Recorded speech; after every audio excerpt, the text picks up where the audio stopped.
Olá, amigos da TV Justiça. Está na hora de conferir os destaques da semana entre os julgamentos do plenário do Supremo Tribunal Federal, aqui na TV Justiça. É o Plenárias que está começando.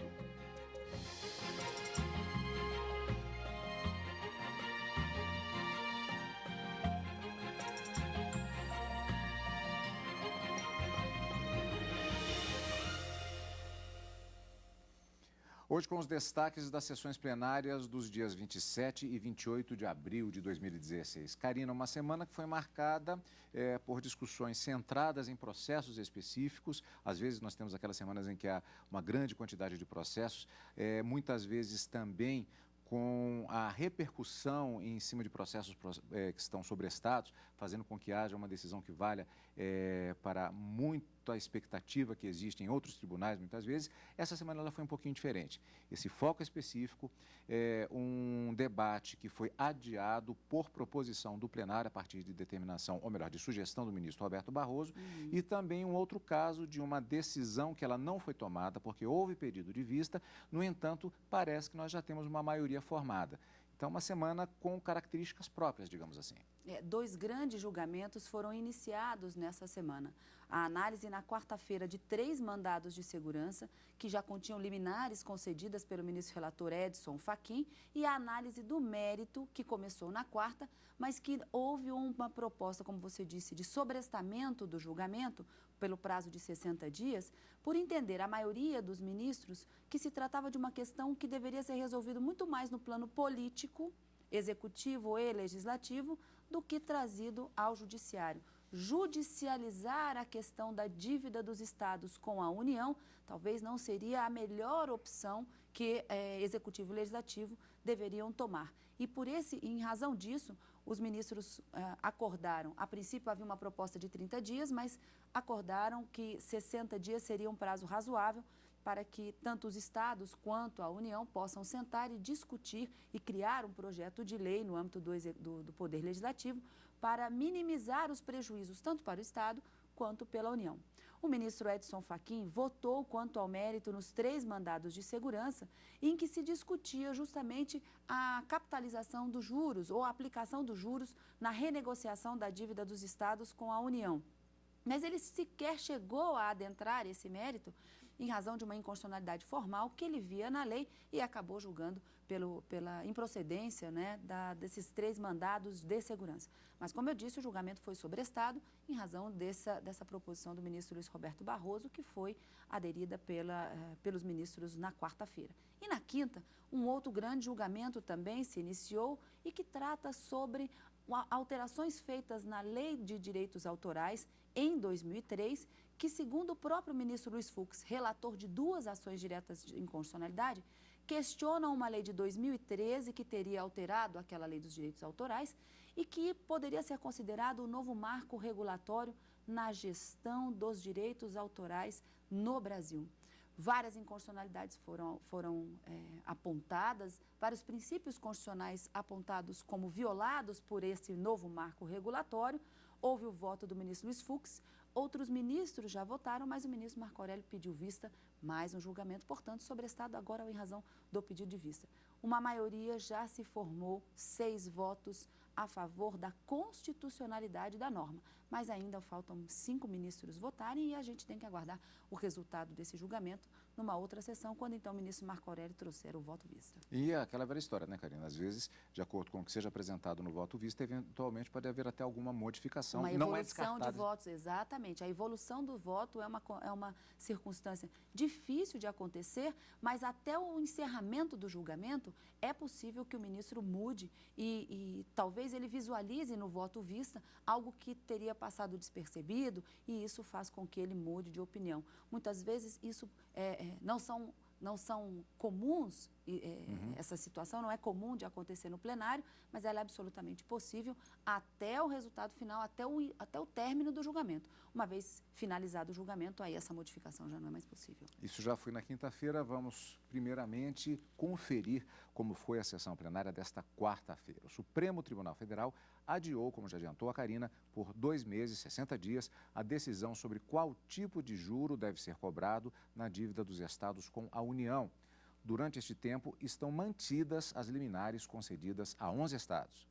Os ministros do Supremo suspenderam por 60 dias o julgamento dos mandados de segurança em que foram concedidas liminares aos estados de Santa Catarina, Rio Grande do Sul e Minas Gerais, que permitiram o pagamento das dívidas com a União, calculadas por juros simples e não por compostos. Na prática, a diferença é que os juros compostos são calculados em cima da dívida corrigida, os chamados juros sobre juros. Com a aplicação dos juros simples, a dívida dos estados fica bem menor. No início do julgamento, a secretária-geral de Contencioso da Advocacia Geral da União, Grace Maria Fernandes Mendonça, explicou que se os juros forem alterados, o governo federal passaria a condição de devedor. Não há como a União captar, mediante a incidência de juros compostos, e refinanciar para os estados mediante a incidência de juros simples. Porque, de fato, não tem como estabilizar essa conta. De acordo com dados do Ministério da Fazenda, a utilização de juros simples causará uma perda de mais de 400 bilhões de reais aos cofres públicos. Os estados reclamaram do forte aumento que suas dívidas tiveram desde a renegociação feita no final da década de 90.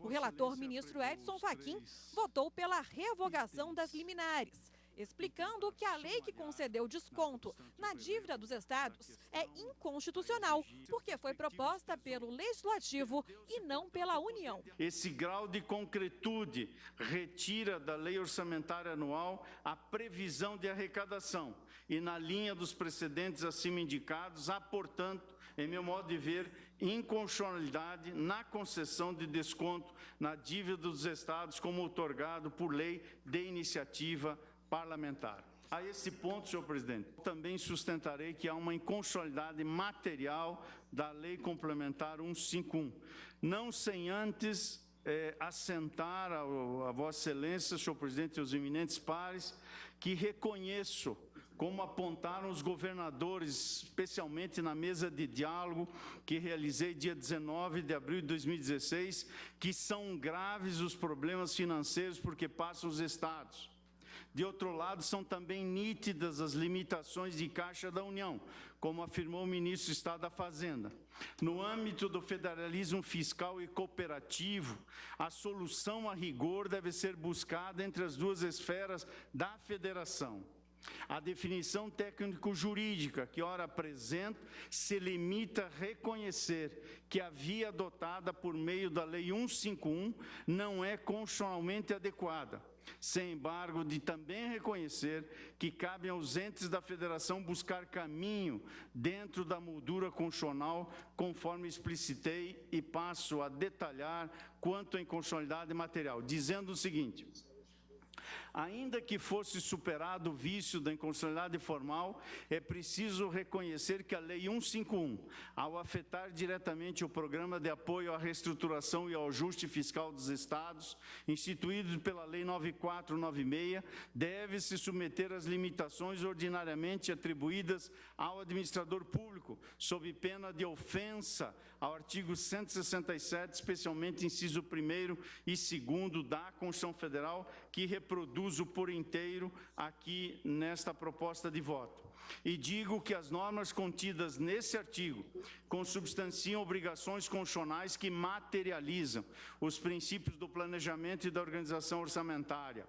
Como norma geral do processo orçamentário, deve ser aplicada a todos os poderes. Todos os ministros acompanharam proposta do ministro Luiz Roberto Barroso pela suspensão do processo, para que as partes sentem para negociações. Já há um projeto na Câmara dos Deputados com algumas ideias boas, os estados têm queixas, mas isso pode ser negociado na Câmara dos Deputados.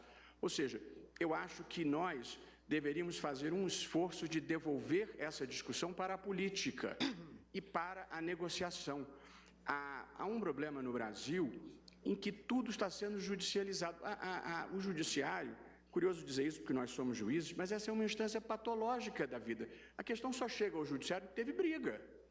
O ideal na vida é que as coisas se resolvam amigavelmente, administrativamente ou mediante negociação. De modo que a minha proposta é a de suspensão do processo por 60 dias para que as partes possam negociar ou dar curso político ao projeto de lei que já está perante a Câmara dos Deputados. E resolver isso de um ponto de vista sistêmico e não pontualmente uma cláusula de aplicação ou não de juros compostos ou declarando a inconstitucionalidade. Eu acho que aí haveria outros desdobramentos, até porque eu acho que, independentemente da lei que está sendo declarada inconstitucional, subsistiria a lei original e o decreto presidencial. Portanto, eu acho que, de alguma forma, independentemente da inconstitucionalidade, o problema continuaria. Mas, seja como for, presidente, essa é a proposta que gostaria de apresentar, tendo obtido previamente a anuência das partes, uma proposta de suspensão do processo. Se persistir a ótica dos Estados de forma precária e efêmera, porque a partir apenas de um pronunciamento provisório, a nossa liminar, 19 Estados se tornam credores da União e 6 estão zerados. Alguma coisa errada existe. Por isso é que nós temos que frisar bem que o quadro a ser observado é o quadro decorrente da Lei Complementar 148, sem o envolvimento da questão de fundo do mandado de segurança, a observância ou não da Selic, seja como fator de indexação, seja como limite. Para mim, como limite, como está na lei. O ministro Gilmar Mendes diz que concorda com a suspensão e que ela poderia ser um estímulo a uma solução pacífica para o assunto. Aqui nós não estamos numa demanda de privados, em que se pode ter um ganha-perde. Tem que ser uma fórmula de ganha-ganha. Não é? Não há essa concorrência. Derrota-se a União e os Estados saem vitoriosos. Todos perderam. A suspensão do processo mantém as liminares já concedidas. Inclusive, até a quarta-feira, como nós dissemos antes da reportagem, eram 11 liminares concedidas. Só que já de lá para cá, mais 4 liminares foram concedidas, totalizando, portanto, 15 liminares neste sentido, agora na expectativa com relação ao retorno deste julgamento. Daqui a pouco nós vamos conferir como foi a sessão plenária desta quinta-feira, quando houve o início do julgamento da questão dos direitos autorais, logo depois do intervalo.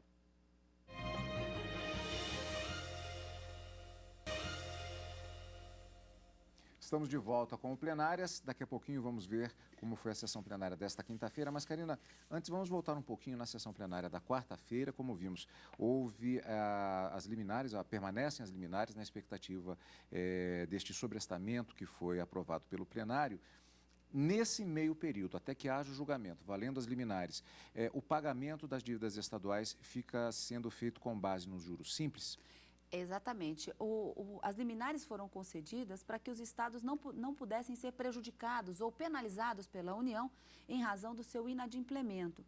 E com as liminares concedidas, acabou ficando facultado aos estados o pagamento com base naquilo que eles entendem que são devidos, ainda que seja um valor a menor do que cobrado pela União, sem prejuízo, inclusive, de um repasse de verbas federais para esses estados. Então, a União não pode penalizar os estados em razão dessa discussão acerca dos juros, se o valor da dívida a ser paga deve ser capitalizado por juros compostos ou por juros simples.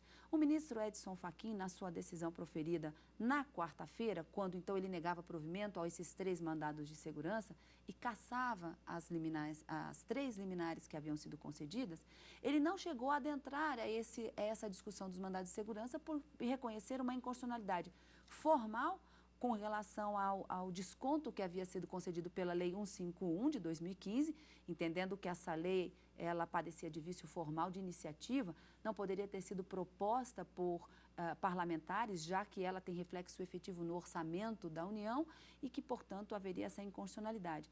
E aí não chegou-se a discutir, inclusive, esses juros. E com o sobrestamento proposto pelo ministro Luiz Roberto Barroso, essa questão dos juros simples ou compostos fica para um segundo momento, caso Estados e União não entrem em um acordo efetivo dentro deste prazo e aí tenha que haver uma decisão judicial para resolver este problema. Mas as liminares ficaram mantidas, vencidos 3 ministros no plenário. O ministro Marco Aurélio abre a divergência, entendendo que as liminares deveriam ser revogadas, porque o não pagamento da forma como deveria ser feito integral, segundo o ministro Marco Aurélio, poderia gerar um desvio desse valor para o pagamento de em outros setores pelos estados, o que poderia ser pior, inclusive, para a União. Então, o ministro Marco Aurélio não concordava com a permanência das liminares diante desse sobrestamento. O ministro Gilmar Mendes acabou acompanhando e o ministro Edson Fachin, no seu voto, já havia determinado o não provimento dos 3 mandados de segurança com a cassação, a revogação das liminares e manteve o seu posicionamento. Então, por maioria, acabou ficando decidido que as liminares continuam, a União não pode impor sanções aos estados e nem mesmo deixar de efetuar os repasses federais previstos constitucionalmente. Sessão plenária da quarta-feira. Agora, vem comigo. Vamos para a sessão plenária da quinta-feira. O Supremo Tribunal Federal começa a julgar a validade da lei que rege os direitos autorais e é questionada pelo ECAD e outras instituições de caráter artístico. O plenário da Suprema Corte começou a debater a validade da lei que determinou a nova forma de arrecadação e distribuição dos recursos pagos por direitos autorais de obras musicais. A constitucionalidade da lei está sendo questionada pelo Escritório Central de Arrecadação e Distribuição de Direitos Autorais, o ECAD, e várias outras associações ligadas à música e à proteção dos direitos autorais. Nas ações, os autores questionam alterações trazidas pela lei, como a que estabeleceu a fiscalização do ECAD pelo Ministério da Cultura e a que determinou a divulgação dos valores arrecadados. Para a União Brasileira de Compositores, a lei é inconstitucional. A inconstitucionalidade parece flagrante no que tange ao exercício próprio de direitos de autor e no que tange à intervenção na liberdade de associação e da iniciativa privada. Nesse sentido, a UBC reitera o posicionamento das entidades anteriores de que seja declarada a inconstitucionalidade da norma nos termos que foram propostos. O mesmo se refere ao amicus curiae. A Advocacia Geral da União defendeu que a norma busca fortalecer a manifestação de ideias. A norma vem fortalecer exatamente essa manifestação de ideias, essa expressão tão cara pela Constituição Federal, tão cara no Estado Democrático de Direito, justamente porque envolve também toda a coletividade. Para o relator, ministro Luiz Fux, a lei é constitucional. É preciso cuidado para que a interpretação ampliativa de princípios considerados fundamentais não se convole em veto judicial absoluto à atuação do legislador, que também é o intérprete legítimo da lei maior. Garantias gerais como liberdade de iniciativa, propriedade privada e liberdade de associação não são, por si, incompatíveis com a presença da regulação estatal. Aliás, o próprio monopólio do ECAD é produto da intervenção do Estado, tendo sido chancelado por esse Supremo Tribunal Federal, sob aplauso das associações requerentes.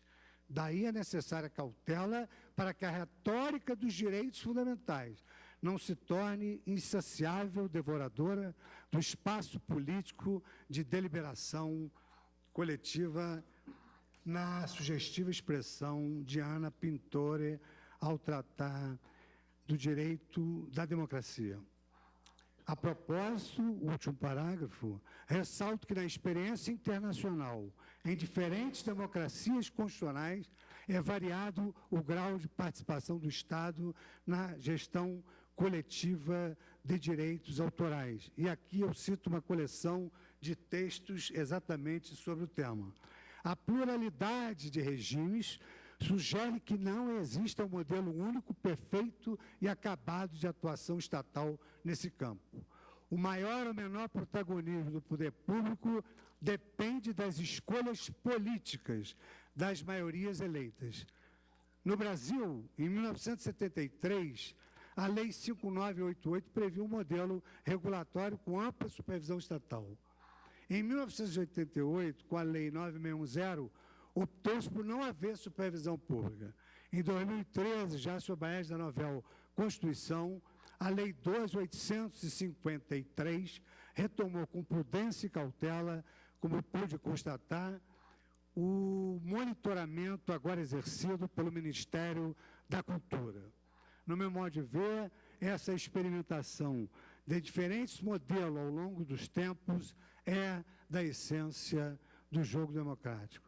Por essas razões, a Egrégia Corte, eu voto no sentido de conhecer integralmente das postulações deduzidas nas ADIs e, no mérito, julgo improcedentes todos os pedidos articulados em ambas as ações diretas. O ministro Luiz Roberto Barroso acompanhou o relator, alegando que não cabe ao Judiciário fazer juízo de valor sobre a opção política adotada pelo Congresso Nacional. Concordo, sobretudo, e esse eu penso que seja o ponto central, com a visão de qual deva ser o papel do Poder Judiciário na discussão de questões de altíssima complexidade técnica como as que estão envolvidas aqui.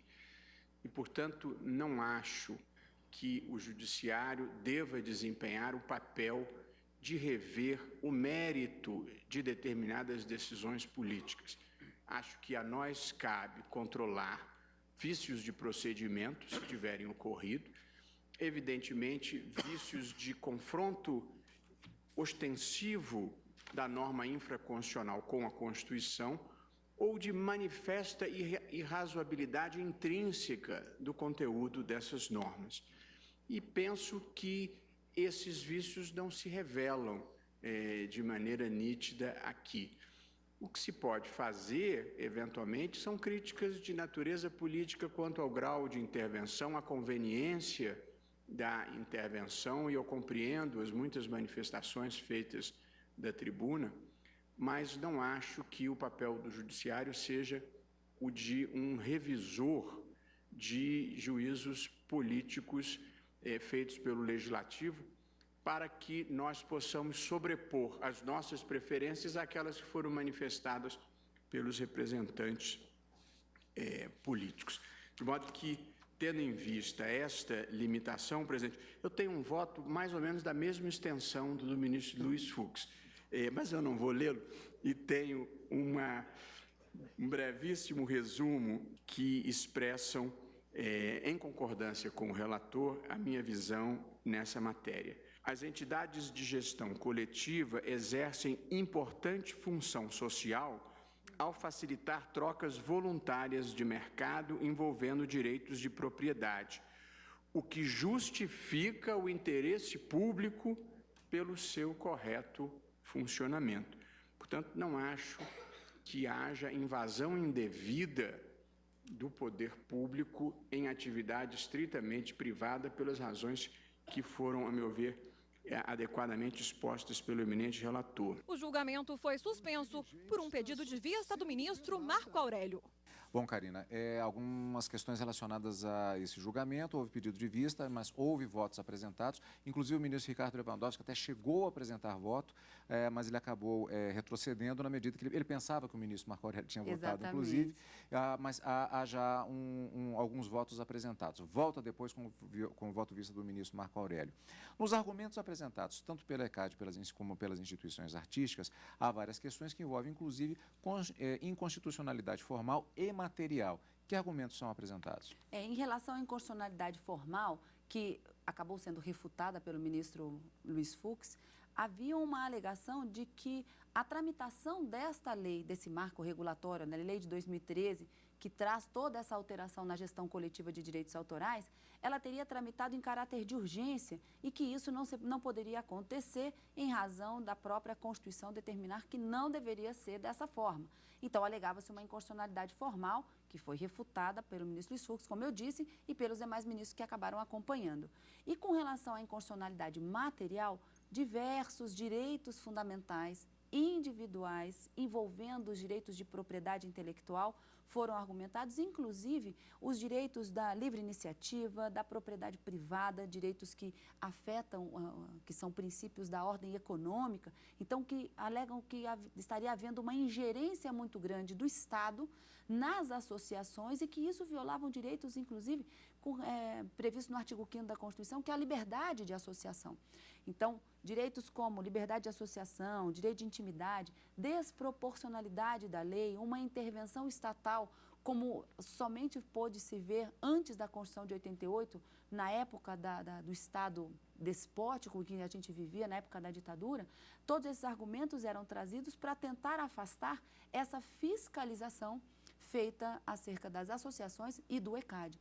Mas para o ministro Luiz Fux, e no que foi seguido, vimos agora pelo ministro Luiz Roberto Barroso, essa teria sido a opção política do legislador para tentar evitar possíveis fraudes e também para garantir os direitos não só dos compositores, mas também desses autores, desses músicos. Então, o Estado, ao invés de intervir para prejudicar, ele estaria intervindo, mas para garantir esses direitos e não deixar concentrado o poder econômico apenas nas mãos das associações e do ECAD.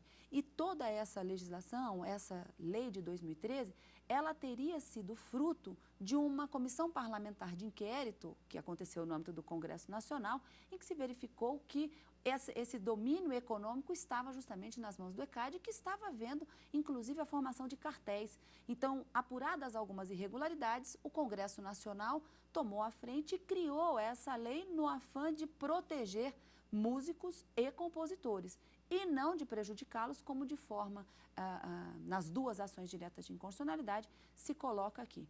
Esse foi o posicionamento e a decisão proferida pelo ministro Luiz Fux, que acabou sendo seguida pelos ministros presentes, mas interrompido em razão do ministro Marco Aurélio ter pedido vista.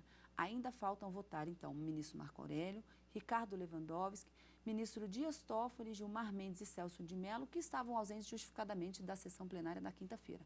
Então, nós ainda temos 5 votos a serem proferidos, mas uma maioria absoluta já foi formada pela constitucionalidade da norma.